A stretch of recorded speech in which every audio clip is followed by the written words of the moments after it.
जय हिंद दोस्तों। देखिए, पिछले मिनट में हमने पढ़ा था भारत का सर्वोच्च न्यायालय जो कि कंप्लीट हो चुका है। आज हम देखेंगे भारत के नियंत्रक महालेखा परीक्षक को। देखिए, ये संविधान के भाग 5 में ही दिए गए हैं। ठीक है, आर्टिकल आपको 148 से 151 तक आते हैं, 148 से 151 तक आते हैं। ठीक है, भारत का एक नियंत्रक महालेखा परीक्षक होगा। ये आपका 148 आर्टिकल में दिया है।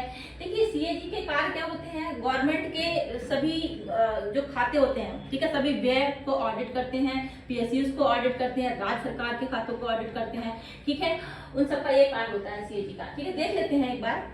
भारत का नियंत्रक महालेखा परीक्षक आर्टिकल 148 में दिया है। भारत का एक कंट्रोलर एंड ऑडिटर जनरल होगा, जिसकी नियुक्ति कौन करते हैं? राष्ट्रपति जी करते हैं। तो ध्यान रखिएगा, सीएजी की नियुक्ति कौन करते हैं? राष्ट्रपति जी करते हैं।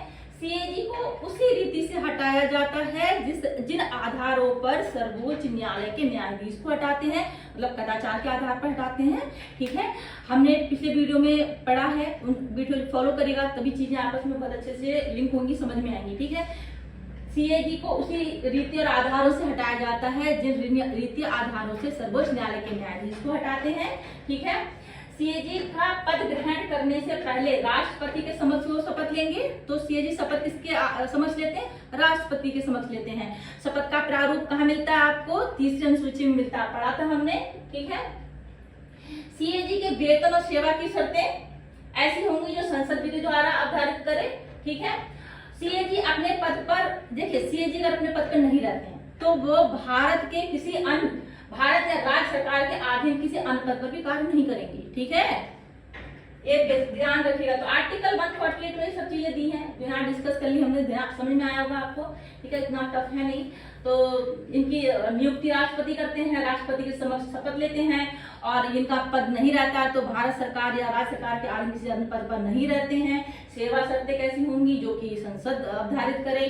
ठीक है, ये सब दिया है आर्टिकल 148 में। नेक्स्ट देखते हैं आर्टिकल 149। सीएजी केंद्र तथा राज्यों के सभी खर्चों को ऑडिट करते हैं। ठीक है, ये सुनिश्चित करते हैं कि सरकार द्वारा खर्च किया गया धन संसद द्वारा स्वीकृत किया गया था या नहीं, संसद ने जितना धन स्वीकृत किया था उसी के आधार पे खर्चा हुआ है।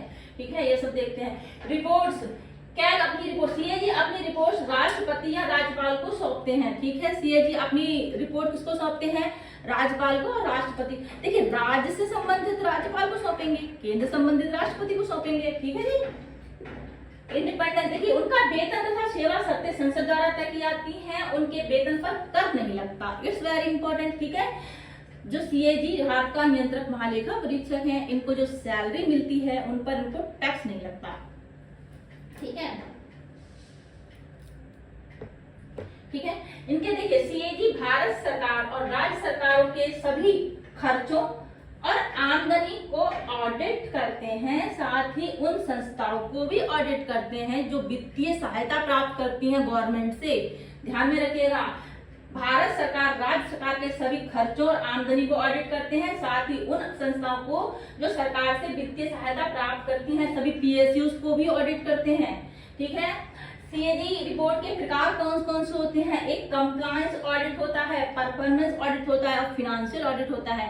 कंप्लायंस ऑडिट, अगर देखिए, अगर कहीं जॉब अगर आप करते हैं तो आपने चीजें बहुत अच्छे से समझ में आपको आ जाएंगी। कंप्लायंस कैसे होते हैं, आपने अगर कोई नियम तोड़ा तो वो कंप्लायंस में आ जाएगा। ठीक है, नियम के अनुसार ही कार्य होना चाहिए।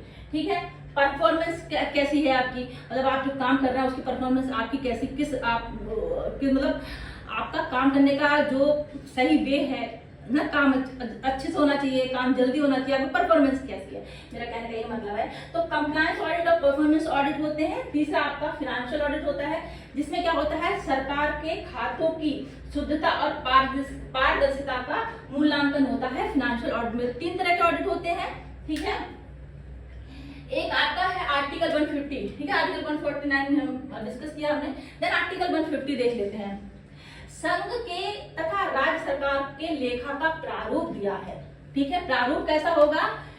भारत के तथा प्रत्येक राज्य के लेखों का रूप होगा जैसा राष्ट्रपति सीएजी की सलाह से निर्धारित करें।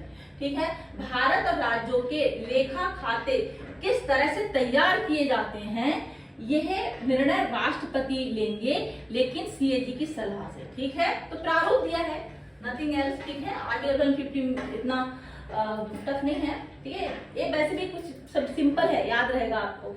आर्टिकल 151 ऑडिट रिपोर्ट देख लेते हैं।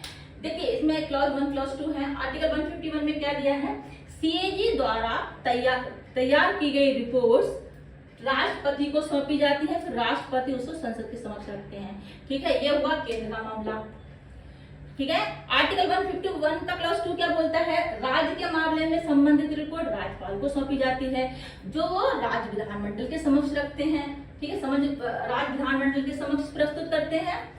इंपोर्टेंट पॉइंट देख लेते हैं, आर्टिकल 151 में यही दिया है, ठीक है। इंपोर्टेंट पॉइंट देख लेते हैं, राष्ट्रपति या राज्यपाल उस रिपोर्ट को, देखिए राष्ट्रपति संसद के समक्ष प्रस्तुत करेंगे, राज्यपाल राज्य विधानमंडल के समक्ष प्रस्तुत करेंगे, ताकि जो जनप्रतिनिधि हैं उस पर चर्चा कर सकें, ठीक है।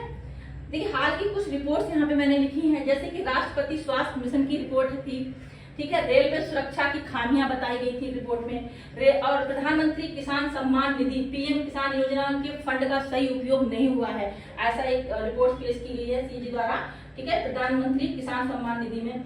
और पीएसयू में कुप्रबंधन और राजस्व का नुकसान बताया गया, तो इस तरह की रिपोर्ट्स पेश होती है, हालिया रिपोर्ट्स है ये, ठीक है जी। देखिए एक इम्पोर्टेंट पॉइंट है यहाँ पे, सीएजी ने रिपोर्ट प्रस्तुत की, आपने समितियां पढ़ी थी, हमने लोक लेखा समिति, प्राक्कलन समिति, सार्वजनिक उपक्रम समिति, तो इसमें हमने पढ़ा था सीएजी की रिपोर्ट की जांच करती है लोक लेखा समिति, तो है ना, वहां इनकी तो इसकी भी जांच होती है, लोक लेखा समिति जांच करती है ना, तो हमने वहां पे भी प्राक्कलन समिति वगैरह सब पढ़ा था, आप पिछला वीडियो देखिएगा, बहुत अच्छी चीजें समझ में आएंगी, ठीक है। नेक्स्ट देखिए, अब हमारा टॉपिक रह गया है, देखिए ये तो अध्याय 5 समाप्त हो जाता है, ठीक है, भारतीय संविधान का अध्याय 5 यहाँ पे हमने समाप्त किया आज। नेक्स्ट हम देखेंगे, ठीक है, आपका, ठीक है, अब हम संविधान का भाग 6 देखेंगे, ठीक है, उसमें नेक्स्ट वीडियो में देखते हैं, ठीक है जी। आज के लिए इतना ही है, जानकारी अच्छी लगती है तो प्लीज चैनल को लाइक सब्सक्राइब शेयर जरूर करें, और कुछ भी नहीं समझ में आ रहा तो कमेंट सेक्शन में बताइएगा, रिप्लाई आपको मिल जाएगा। जय हिंद दोस्तों, नेक्स्ट वीडियो में मिलते हैं।